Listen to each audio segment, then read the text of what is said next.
After working with therapists for the past 6 years and doing multiple discovery calls, I have heard it all when it comes to concerns about working with a VA. So I am going to address some of those concerns in today's video.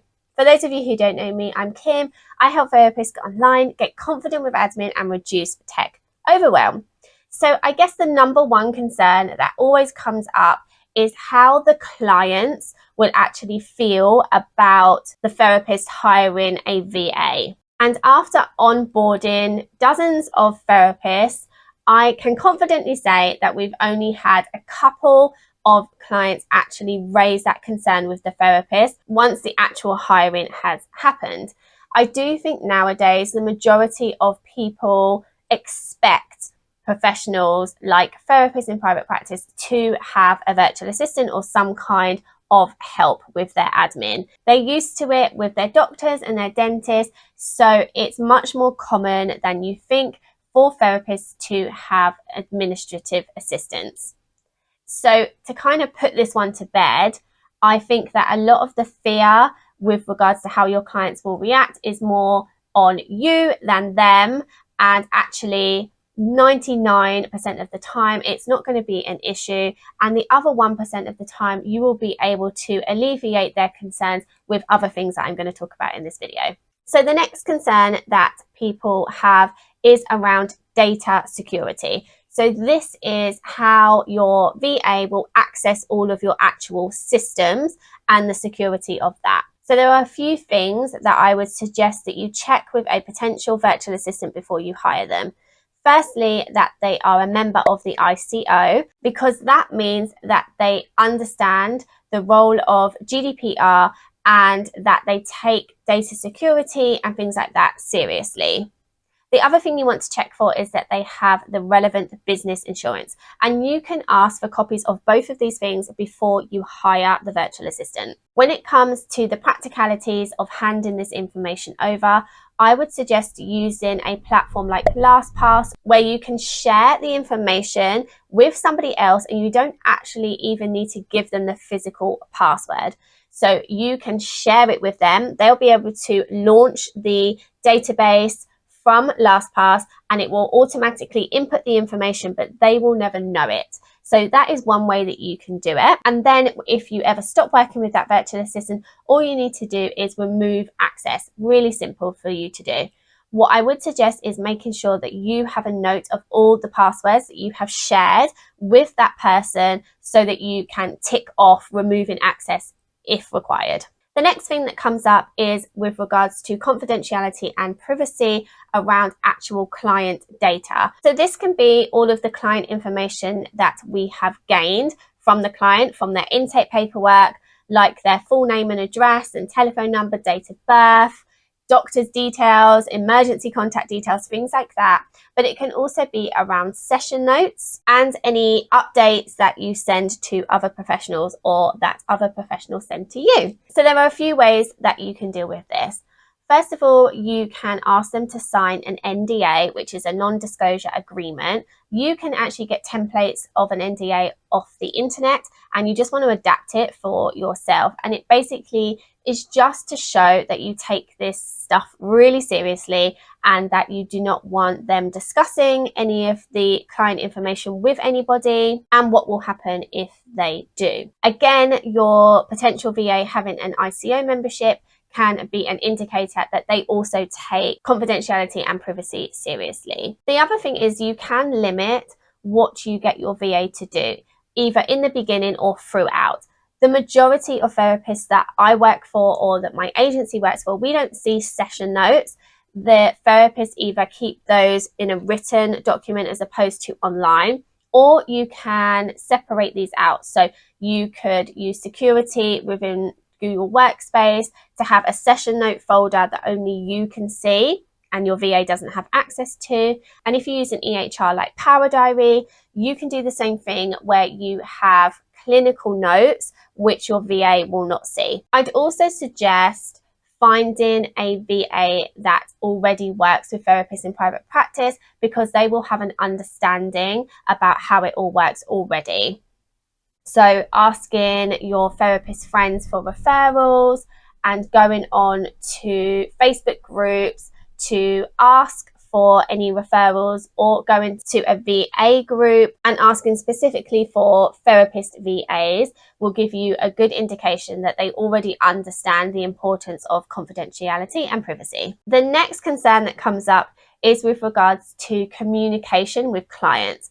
And usually when I've started working with a therapist, this is kind of the final bit that we do. So I might do some bookkeeping, some invoicing, I might do some other bits and pieces for the therapist, but actually communicating with their current clients comes last. Now, when I say comes last, this could be after a couple of weeks. It could be even longer, depending on how slowly you want to hand over the administration of your practice. There are some ways that you can make sure that the tone of how you speak to your clients and things like that are carried through with your virtual assistant. And this would come in the shape of SOPs, which are standard operating procedures. So you would write a step-by-step of how they deal with each situation. And it can also come in the form of Gmail templates or just standard email templates if you don't use Gmail, because then the VA can basically copy and paste the template and just insert the relevant personal information to that client. So that can be a really good way to start with regards to the client communication. Another thing some therapists like me to do is CC them into every single email that gets sent, because then they can also keep track of what conversations are going on, and also then let the VA know if we're speaking to a client in a way that they don't like or they would like changed. And again, this could be a short-term thing, or it can be ongoing. Another concern that sometimes comes up is with regards to the quality of the work and how they know that what they're asking somebody to do, that person can do. So to mitigate things like this, you want to make sure that you're getting referrals as much as possible. If you are hiring a VA blind, you want to make sure that you are handing things over, not all in one go. You want to do it step by step so you can check what's happening before you allow them to do something else. This is where SOPs, standard operating procedures, can come in really handy, because if you write a step-by-step guide of how you want something done, then it's very hard for somebody reading that to make a mistake, especially an administrative person. They are used to following step-by-step guides. They're used to figuring things out. So this can be really helpful in mitigating mistakes. When you are hiring a virtual assistant, you also want to make sure that either the application form or the interview itself covers the systems that you use, and also ask them for what experience they have with regards to working with therapists in private practice. The next concern is around communication and collaboration. When you first start working with a VA, it will feel like you're doing double the amount of work. It will feel like you're not saving any time and you're paying out for somebody to do something that you're either checking or you are having meetings with somebody and things like that. But this is more of a long game.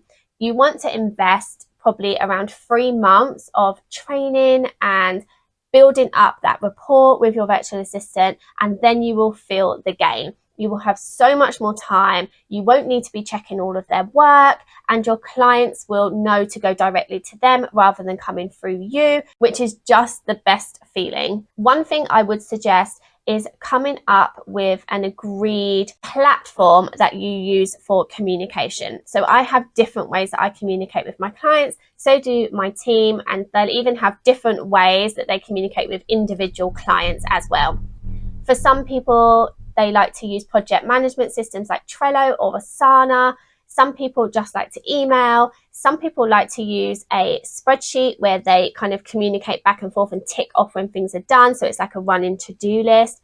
And some people will accept things like WhatsApp or Voxer. So you need to make sure that you and your VA are on the same page when it comes to communication. So for me, I do prefer everything to come over either a project management system or email, because it's much easier to keep track of those. Whereas if something urgent comes up, I'm happy for my client to WhatsApp me or Voxer me, depending on which client it is. So for example, if the therapist is sick and they need me to cancel their day, I'm going to want that either in a phone call or in a WhatsApp or Voxer message, whereas everything else can be monitored much better in email form or in a project management system. So you want to make sure that you agree that in advance with your VA and that it works for both of you. Building up a rapport with your virtual assistant will take time. I have worked with many different personalities and many different therapists, and I have varying relationships with them. But even the best relationships that I have started out new, and you need to get to know each other. You need to know how you both work together. You need to understand that your virtual assistant is only human and that mistakes will happen just like you would make mistakes. And also that you won't be their only client. They will have multiple clients. So you need to understand that when something is mega urgent, like you're sick and things like that, you might have a process for that.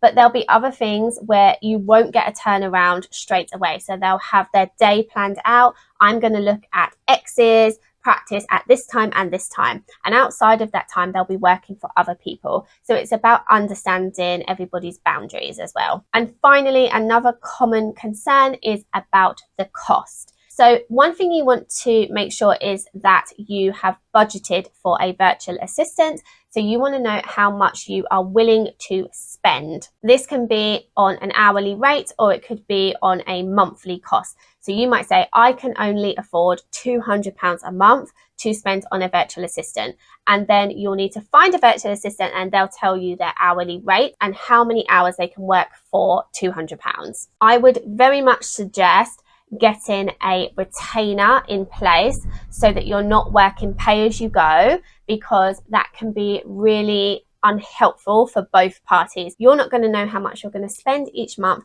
and it's also really hard for the virtual assistant to plan on how many clients to take on. If one month you're spending 4 hours with them and the next month you want them for 12 hours, it's very hard for them to manage their own time like that. So having a retainer in place is security for both parties. So those are the main concerns that I hear in discovery calls and things like that with regards to taking on a virtual assistant. If you do have any other concerns, please leave them in the comments. I'd love to answer your concerns as well. Until next time, thanks so much for watching.